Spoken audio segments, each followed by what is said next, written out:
नमस्कार दोस्तों, स्वागत है आप सभी का गवर्नमेंट जॉब्स के ऑफिशियल यूट्यूब चैनल में। दोस्तों, आज फिर से हम आप सभी के लिए लेकर आ गए हैं एक नई गवर्नमेंट वैकेंसी जो कि जारी की गई है national horticultural research and development institute द्वारा, जो कि पूरी तरह से सेंट्रल गवर्नमेंट के अधीन में संस्था आती है, सरकारी संस्था है ये।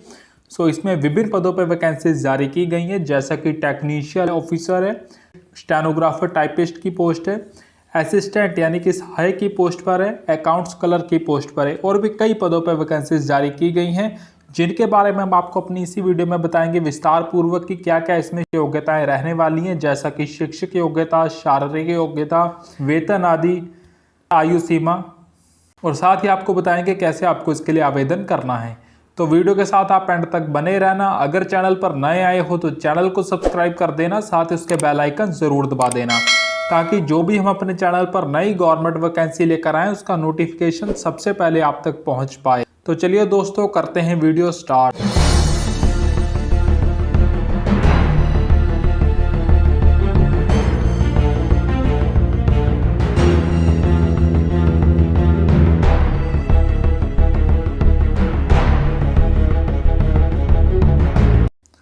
सबसे पहले आपको ले जाते हैं इनकी ऑफिशियल एडवर्टाइजमेंट पे, यानी कि विज्ञापन पे, जो कि इनकी ऑफिशियल वेबसाइट पे जारी किया गया है। फिर आपको आगे बताएंगे कैसे आपको इसके लिए आवेदन करना है और कैसे एडवर्टाइजमेंट इनकी ऑफिशियल वेबसाइट से डाउनलोड करना है। तो चलिए दोस्तों, करते हैं video start. National horticultural research and development foundation, बागवानी भवन, 47 पंखा road, institutional area, Janakpuri, new Delhi. जो कि इनकी वेबसाइट है www.nhdf.org। तो कॉन्टैक्ट नंबर भी दे रखे हैं। अगर आपको कोई भी सहायता चाहिए एप्लीकेशन फॉर्म भरने में, अगर आपको कोई भी कठिनाई हो रही तो आप इन कॉन्टैक्ट नंबर्स पे कॉल करके अपनी समस्या दूर कर सकते हो। तो चलिए दोस्तों, बताते हैं आपको आगे। एडवर्टाइजमेंट नंबर है, यानी कि जो विज्ञापन नंबर है NHRDF/01/2021। एडवर्टाइजमेंट नंबर आपको ध्यान रखना होता है, क्योंकि अगर आपको ऑनलाइन एप्लीकेशन फॉर्म भर रहे हो तो वहाँ पे एडवर्टाइजमेंट नंबर डालना पड़ता है। आप किस एडवर्टाइजमेंट की पोस्ट्स के लिए अप्लाई कर रहे हो। रिक्रूटमेंट नोटिस है। Application are invited from eligible Indian citizen for recruitment to the following postage और its various centres official in India as under. Name of the post है डायरेक्टर। इसमें आपको जो वेतन दिया जाएगा वो 1,44,200 से लेकर 2,18,200 रुपये आपको स्टार्टिंग वेतन दिया जाएगा, जो कि आगे भी आपके एक्सपीरियंस और प्रमोशंस के अकॉर्डिंग बढ़ता रहेगा। प्लस आपको इसमें अलाउंसेस भी दिए जाएंगे, जो कि सेंट्रल गवर्नमेंट द्वारा एम्प्लॉयज़ को मुहैया करवाए जाते हैं। आगे बढ़ते हैं नेक्स्ट पोस्ट की वैकेंसी की ओर, जो कि senior technical officer residue analysis में। इसमें आपको जो सैलरी दी जाएगी वो 35,400 से लेकर 1,12,400 रुपये रहेगी, प्लस अलाउंसेस। नेक्स्ट पोस्ट है जो सीनियर टेक्नीशियल ऑफिसर की पोस्ट है प्लांट फिजियोलॉजी में। इससे आपको सैलरी सेम ही है 35,400 से लेकर 1,12,000 तक, जो कि लेवल 6 के अंतर्गत आती है, जो कि आगे भी आपकी प्रमोशंस के अकॉर्डिंग बढ़ती रहेगी। जो नेक्स्ट पोस्ट है सीनियर टेक्नीशियल ऑफिसर हॉर्टिकल्चर में, इसमें 35,400 से लेकर 1,12,400 रुपये रहेगी, जो कि लेवल 6 के अंतर्गत आती है, प्लस अलाउंसेस भी आपको इसमें दिए जाएंगे। नेक्स्ट पोस्ट है जो टेक्नीशियल ऑफिसर प्लांट ब्रीडिंग में। इसमें आपको सैलरी 35,400 से लेकर 1,12,400 रुपये रहेगी, जो कि लेवल 6 के अंतर्गत आती है, प्लस अलाउंसेस भी आपको इसमें मुहैया करवाए जाएंगे।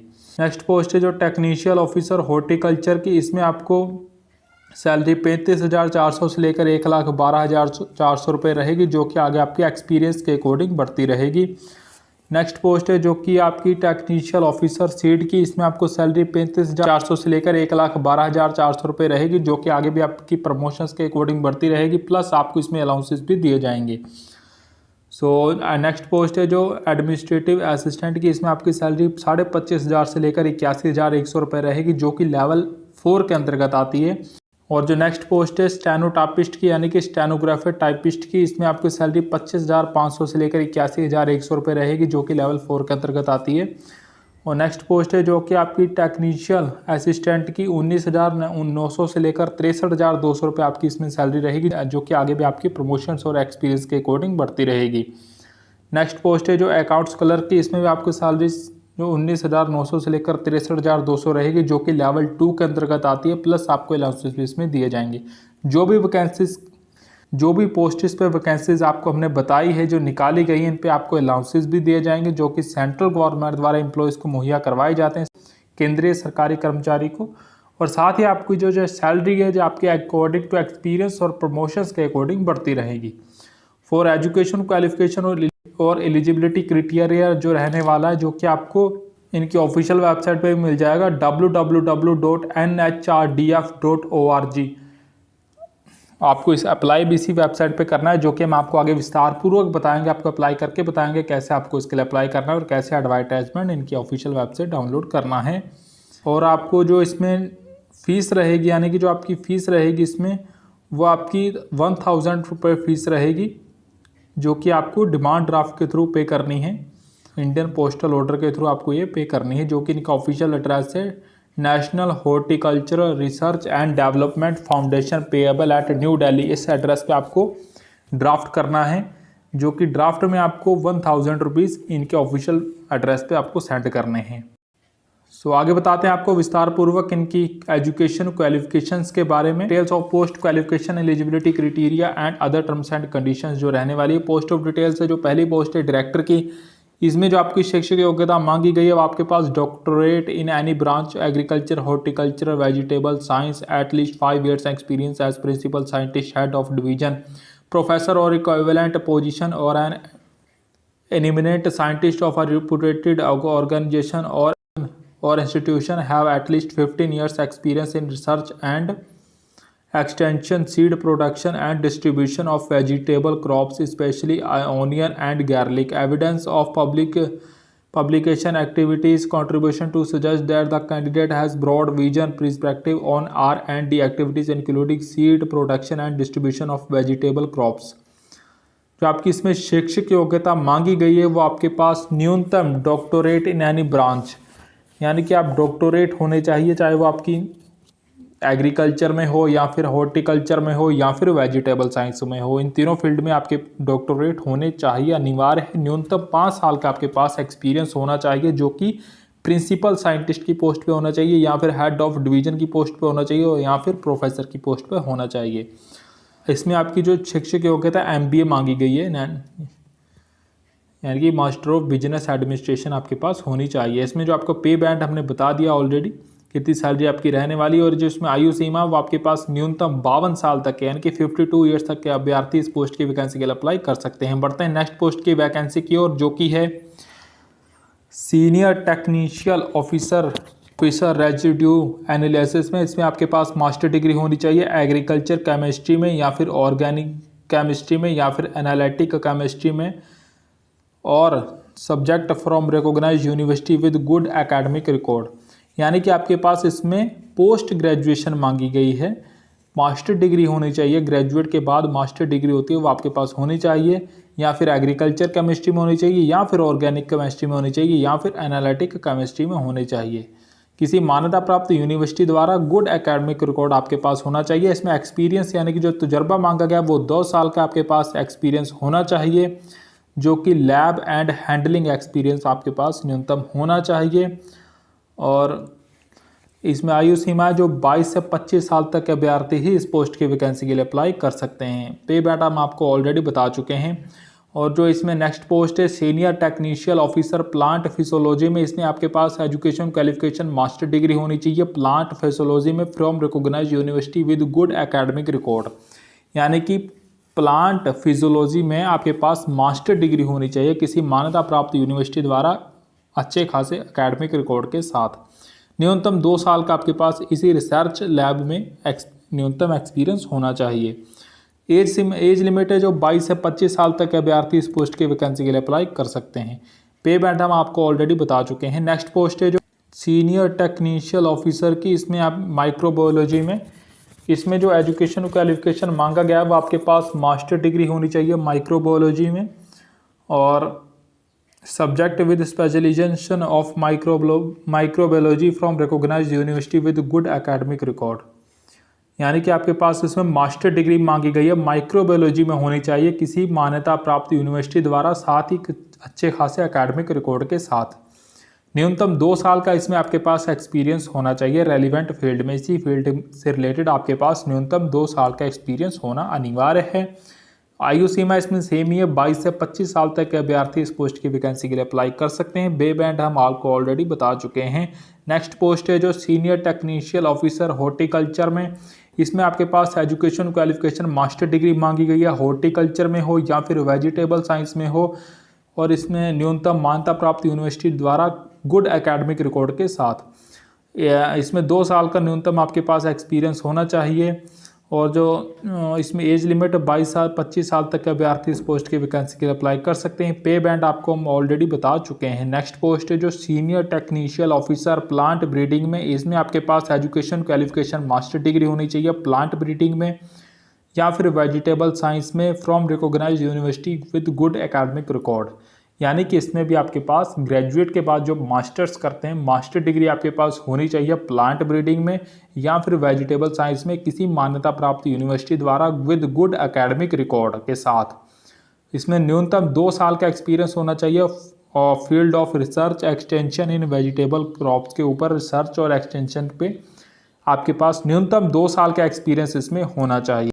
नेक्स्ट पोस्ट की वैकेंसी की ओर बढ़ते हैं जो कि है टेक्नीशियल ऑफिसर सीड की पोस्ट पर। इसमें एजुकेशन क्वालिफिकेशन आपके पास मास्टर डिग्री होनी चाहिए किसी मान्यता प्राप्त यूनिवर्सिटी द्वारा in agriculture with specialisation in seed science technology relaxable to graduate degree in same subject from recognised university with good academic record. यानी कि आपके पास इसमें मास्टर डिग्री मांगी गई जो कि आपके पास सीड साइंस टेक्नोलॉजी के ऊपर होनी चाहिए। एग्रीकल्चर में सब्जेक्ट होना चाहिए आपका सीड साइंस टेक्नोलॉजी आपके पास होना चाहिए, और या फिर आपके पास ग्रेजुएट डिग्री होनी चाहिए in same subject from recognised university with good academic record. इन दोनों में से कोई एक होनी चाहिए, या फिर मास्टर डिग्री या फिर ग्रेजुएट डिग्री जो कि सेम सब्जेक्ट है एग्रीकल्चर में होनी चाहिए, एग्रीकल्चर में सीड साइंस में और टेक्नोलॉजी में होनी चाहिए। सो इसमें 2 साल का आपके पास एक्सपीरियंस होना चाहिए जो कि फील्ड और लैब में। सो एज लिमिट है इसमें 22 से 25 साल तक के अभ्यर्थी इस पोस्ट की वैकेंसी के लिए अप्लाई कर सकते हैं। पे बैंड हम आपको ऑलरेडी बता चुके हैं कितनी रहने वाली है इसमें। अब नेक्स्ट पोस्ट की वैकेंसी की ओर बढ़ते हैं जो कि एडमिनिस्ट्रेटिव असिस्टेंट की है। इसमें आपके पास जो एजुकेशन क्वालिफिकेशन मांगा गया है वो आपके पास मास्टर डिग्री होनी चाहिए in any subject to relaxable to a graduate degree, any knowledge of typing in English and Hindi with speed of 40 minute. यानी कि या तो फिर आपके पास मास्टर डिग्री होनी चाहिए और या फिर ग्रेजुएट डिग्री होनी चाहिए, नॉलेज होनी चाहिए आपको टाइपिंग स्पीड की इंग्लिश और हिंदी में with speed of 40 word per minute की। यानी कि इसमें मास्टर डिग्री होनी चाहिए चाहे वो आपकी किसी भी स्ट्रीम में हो, कॉमर्स आर्ट्स या साइंस में। ग्रेजुएट डिग्री हो या वो भी आपकी किसी भी स्ट्रीम में हो, चाहे कॉमर्स आर्ट्स या फिर साइंस में। साथ ही आपके पास कंप्यूटर की टाइपिंग स्पीड आपकी अच्छी खासी होनी चाहिए इंग्लिश और हिंदी में 40 वर्ड पर मिनट की होनी चाहिए। इसमें कोई भी कंप्यूटर कोर्स सर्टिफिकेट ना ही मांगा गया है। 1 साल का आपके पास विद कंप्यूटर नॉलेज होनी चाहिए MS ऑफिस सॉफ्टवेयर के ऊपर। सो इसमें एज लिमिट है 22 से 25 साल तक अभ्यर्थी इस पोस्ट की वैकेंसी के लिए अप्लाई कर सकते हैं। सैलरी हम आपको ऑलरेडी बता चुके हैं। सो स्टेनो टाइपिस्ट की है नेक्स्ट पोस्ट है, यानी कि स्टेनोग्राफर टाइपिस्ट की पोस्ट पर। इसमें एजुकेशन क्वालिफिकेशन मास्टर डिग्री होनी चाहिए इन एनी सब्जेक्ट किसी भी स्ट्रीम में हो, कॉमर्स आर्ट्स या फिर साइंस में, और या फिर आपके पास रिलैक्सेबल यानी कि शूट, या फिर आपके पास ग्रेजुएट डिग्री होनी चाहिए। नॉलेज होनी चाहिए of short hand and typing with speed of 80/40 word per minute in English and Hindi. यानी कि इसमें आपके पास या तो फिर मास्टर डिग्री हो किसी भी स्ट्रीम में, कॉमर्स आर्ट्स एंड साइंस में, या फिर ग्रेजुएट डिग्री हो किसी भी स्ट्रीम में। नॉलेज होनी चाहिए उसके साथ ही आपके कंप्यूटर की टाइपिंग स्पीड की, शॉर्ट हैंड में 80 वर्ड और टाइपिंग स्पीड है आपके पास 40 word per minute in English और हिंदी दोनों में। सो न्यूनतम इसमें 1.5 साल का आपके पास एक्सपीरियंस होना चाहिए with computer knowledge of MS software. MS software के ऊपर, MS ऑफिस के सॉफ्टवेयर के ऊपर आपके पास कंप्यूटर नॉलेज होनी चाहिए। इसमें जो एज लिमिट है वो 18 से 25 साल तक के अभ्यर्थी इस पोस्ट की वैकेंसी के लिए अप्लाई कर सकते हैं। सो एज लिमिट इसमें थोड़ी कम है, 18 से ही अप्लाई कर सकते हो आप। नेक्स्ट पोस्ट है जो टेक्नीशियल असिस्टेंट की। इसमें आपके पास ग्रेजुएट डिग्री होनी चाहिए एग्रीकल्चर हॉर्टिकल्चर में किसी मान्यता प्राप्त यूनिवर्सिटी द्वारा विद गुड एकेडमिक रिकॉर्ड के साथ। सो एक्सपीरियंस आपके पास इसमें न्यूनतम 1 साल का होना चाहिए रिसर्च लैब फील्ड में। इसमें आपके पास 22 से 25 साल तक अभ्यर्थी इस पोस्ट के वैकेंसी के लिए अप्लाई कर सकते हैं। सैलरी हम आपको ऑलरेडी बता चुके हैं। नेक्स्ट पोस्ट है जो अकाउंट्स क्लर्क की। इसमें आपके पास मास्टर डिग्री होनी चाहिए, यानी कॉमर्स में, यानी कि व्यवसाय में आपके पास मास्टर डिग्री होनी चाहिए। इसमें relaxable to graduate degree with knowledge of typing with speed of 40 word per minute in English and Hindi, यानी कि इसमें आपके पास ग्रेजुएट डिग्री हो या फिर मास्टर डिग्री हो, दोनों में से कोई एक होनी चाहिए, कॉमर्स में होनी चाहिए। और नॉलेज होनी चाहिए आपको टाइपिंग स्पीड, यानी कि कंप्यूटर की टाइपिंग स्पीड आपकी 40 वर्ड पर मिनट इंग्लिश में होनी और हिंदी में होनी चाहिए। इसमें भी कोई भी कंप्यूटर कोर्स सर्टिफिकेट नहीं मांगा गया है। साथ ही आपके पास इसमें 1 साल का एक्सपीरियंस मांगा गया है, यानी कि तजुर्बा मांगा गया है आपके पास, जो कि कंप्यूटर नॉलेज होनी चाहिए आपके पास टैली की या और MS ऑफिस सॉफ्टवेयर की और अदर अकाउंटिंग वर्क से रिलेटेड। इसमें भी 18 से 25 साल तक अभ्यर्थी इस पोस्ट की वैकेंसी के लिए अप्लाई कर सकते हैं। सैलरी हम आपको ऑलरेडी बता चुके हैं। काइंडली नोट है जो age criteria is further relaxable for candidate exceptionally distinguished record in the analogies with field और अबव मेंशन्ड ईच पोस्ट, यानी कि इसमें आपको आयु में छूट दी जाएगी जो कि कैटेगरी वाइज कुछ दी जाएगी। Addition to above pay scale mentioned against each post other allowances like DA dearness allowances, house rent allowances, HRA and facilities like PF, gratuity and leave encashment, LTC, medical reimbursement, etc. are also payable as extinction rule of NHRDF। आपको इसमें सभी allowances आपको इसमें दिए जाएंगे, यानी कि सभी भत्ते आपको दिए जाएंगे जो कि सेंट्रल गवर्नमेंट द्वारा एम्प्लॉयज़ को मुहैया करवाए जाते हैं, केंद्रीय कर्मचारी को। The selected candidate can be transferred to anywhere in India, यानी कि जो भी सिलेक्टेड कैंडिडेट्स होगा, जिसका चयन हो जाएगा इस विभाग में, उन्हें उसे कहीं भी पूरे इंडिया में, ऑल ओवर इंडिया में कहीं भी उसे पोस्टेड किया जा सकता है, कहीं भी किसी भी ज़िले में उसे पोस्ट किया जा सकता है।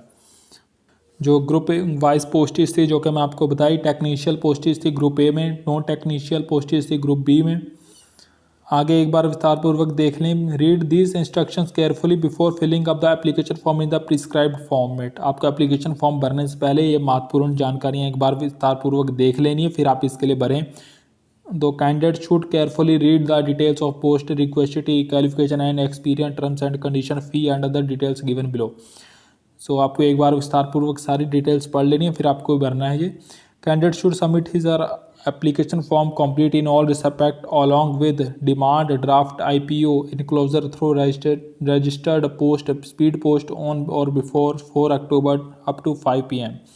यानी कि यह पूरी तरह से ऑफलाइन एप्लीकेशन फॉर्म है। इसमें आपको जो भी क्वालिफिकेशन इसमें मांगी गई हैं उसकी फ़ोटो कॉपीज़, यानी कि शाया प्रति फ़ोटो कॉपीज़ आपको एप्लीकेशन फॉर्म डाउनलोड करके उसमें एप्लीकेशन फॉर्म भर के साथ ही आपको सारी अपनी शाया प्रति यानी कि फ़ोटो कॉपीज़ डॉक्यूमेंट्स की अटैच करनी है।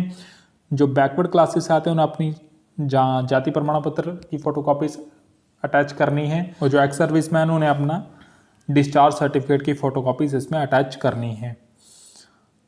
और आपको जो कि 4 अक्टूबर से पहले, यानी कि 4 अक्टूबर 2021 से पहले आपको उसके लिए आवेदन करना है। 4 अक्टूबर शाम 5 बजे तक ये एप्लीकेशन फॉर्म उनके ऑफिशियल एड्रेस पे पहुंचना चाहिए, फिर वो एक्सेप्ट करेंगे आपका offline application form.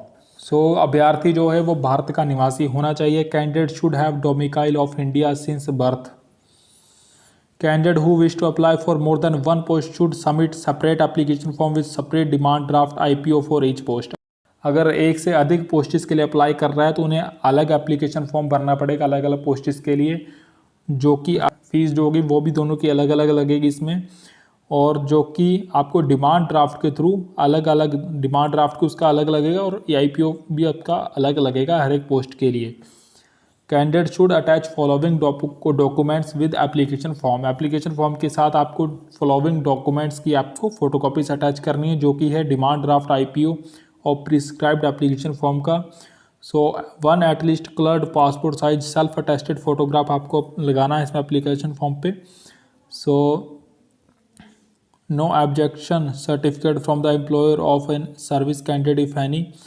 Self-attested photocopies of essential qualification including testimonials, transcription certificate, degree, NET, etc. आपको अपने सेल्फ अटेस्टेड एजुकेशन क्वालिफिकेशन जो भी इसमें मांगा गया है जिस पोस्ट के लिए, आपको ओवर डॉक्यूमेंट्स नहीं लगाने इसमें। जिस पोस्ट के लिए आप अप्लाई कर रहे हैं विस्तारपूर्वक उसमें देख लेना है भी क्या क्या शिक्षक योग्यता मांगी गई, वही आपको लगानी है इसमें। अगर आपकी डिग्री मांगी गई तो डिग्री की फ़ोटोकॉपीज़ आपको लगानी है। अगर पोस्ट ग्रेजुएट मांगी गई तो पोस्ट ग्रेजुएट की मार्कशीट की आपको फ़ोटोकॉपी इसमें लगानी है। सो एक्सपीरियंस सर्टिफिकेट आपकी फ़ोटोकॉपी आपको इसमें लगानी है। अदर सपोर्टिंग डॉक्यूमेंट अगर कोई है तो वो भी आपको इसमें फ़ोटोकॉपीज़ लगानी है। इन कंडीशन में आपका उसमें एप्लीकेशन फॉर्म इसमें रिजेक्ट हो सकता है। अगर आप एक ही पोस्ट के लिए एक से ज़्यादा एप्लीकेशन फॉर्म इसमें भर रहे हो तो भी आपको फॉर्म इसमें रिजेक्ट कर दिया जाएगा। अगर आपका NHRDF के अकॉर्डिंग आपने इसमें एप्लीकेशन फॉर्म नहीं फिलअप किया तब भी रिजेक्ट कर दिया जाएगा। अगर आपका एप्लीकेशन फॉर्म अनसाइड है, इनकम्प्लीट है, यानी कि इस पर कोई साइन नहीं किया गया आपके द्वारा और या फिर अधूरा है, फुल फिलअप नहीं किया आपने, तो वो उस कंडीशन में आपका इसमें रिजेक्ट कर दिया जाएगा। If experience certificate without details of salary per month आपने इसमें लगाया है तब भी आपका रिजेक्ट कर दिया जाएगा। अगर आप एप्लीकेशन फॉर्म लास्ट डेट के बाद में पहुंचता है वहां पे तो तब भी उस कंडीशन में भी आपका इसमें फॉर्म रिजेक्ट कर दिया जाएगा। और साथ ही अगर आप if demand draft IPO prescribed fee is not attach in original with application form, आपको ओरिजिनल रसीद एप्लीकेशन फॉर्म के साथ लगानी है। इसमें डिमांड ड्राफ्ट के थ्रू जिसके द्वारा आपने एप्लीकेशन फ़ीस जमा की है बैंक में, तो उसके आपको ओरिजिनल रसीद आपको लगानी है इसके साथ। अगर नहीं लगाते हो आप तब भी इसमें आपका फॉर्म इसमें निरस्त कर दिया जाएगा। एप्लीकेशन फ़ीस आपको एक बार फिर से बता दें जो कि नॉन रिफंडेबल रहेगी, द्वारा आपको नहीं मिलेगी। आपको डिमांड ड्राफ्ट के थ्रू या फिर इंडियन पोस्टल ऑर्डर के थ्रू आपको जमा करनी है नेशनलाइज्ड बैंक द्वारा या फिर पोस्ट ऑफिस द्वारा, जो कि 1000 फीस रहेगी इनकी, जो कि आपको इनके ऑफिशियल एड्रेस पे सेंड करनी है, जो कि है national horticultural research and development foundation payable eight new Delhi पे आपको ये जमा करनी है। इसकी रसीद आपकी यहाँ पे ओरिजिनल लगेगी एप्लीकेशन फॉर्म के साथ। जनरल कंडीशन से भारत का निवासी होना चाहिए कैंडिडेट। जो नंबर ऑफ पोस्टेज हैं बढ़ भी सकती हैं और घट भी सकती हैं। जो पोस्टल एड्रेस आपको दे रखा है इस पोस्टल एड्रेस पे आपको अपना एप्लीकेशन फॉर्म भर के साथ ही फ़ोटोकॉपीज अटैच करके आपको इस एड्रेस पे सेंड कर देना है। बाय डिमांड ड्राफ्ट के थ्रू आप कर सकते हो, IPO थ्रू, रजिस्टर्ड पोस्ट के थ्रू आप कर सकते हो, स्पीड पोस्ट के थ्रू आप कर सकते हो। 3 ऑप्शंस आपको इसमें दिए गए हैं। तो चलिए दोस्तों आगे आपको विस्तार पूर्वक बताते हैं कैसे आपको इसके लिए अप्लाई करना है। तो दोनों ही लिंक हम अपनी इसी वीडियो के नीचे डिस्क्रिप्शन बॉक्स में दे रखे हैं, इनके ऑफलाइन एप्लीकेशन फॉर्म का भी और साथ ही एडवर्टाइजमेंट का यानी कि विज्ञापन का, जो कि हमने आपको भी दिखाया है। अगर आप एडवर्टाइजमेंट वाले लिंक पे यानी कि विज्ञापन वाले लिंक पे क्लिक करोगे तो आप सीधा वेबसाइट पे ले जाएगा जहाँ पे कि आपको डायरेक्टली एडवर्टाइजमेंट मिल जाएगा। आप वो उसे डाउनलोड करके विस्तार पूर्वक देख के फिर आप इसके लिए अप्लाई करें। और अगर आप ऑफलाइन एप्लीकेशन फॉर्म के लिंक पे क्लिक करोगे तो आप सीधा इनकी ऑफिशियल वेबसाइट से ऑफलाइन एप्लीकेशन फॉर्म डाउनलोड हो जाएगा, वो आप फिलअप कर सकते हो। तो आशा करते हैं दोस्तों आज की वीडियो आप सभी को बढ़िया लगी होगी। तो जो भी फ्रेंड्स हमारे चैनल पर नए आए हो चैनल को सब्सक्राइब कर दें, साथ ही उसके बेल आइकन ज़रूर दबा दें ताकि जो भी हम अपने चैनल पर नई गवर्नमेंट वैकेंसी लेकर आएँ इसका नोटिफिकेशन सबसे पहले आप तक पहुँच पाए।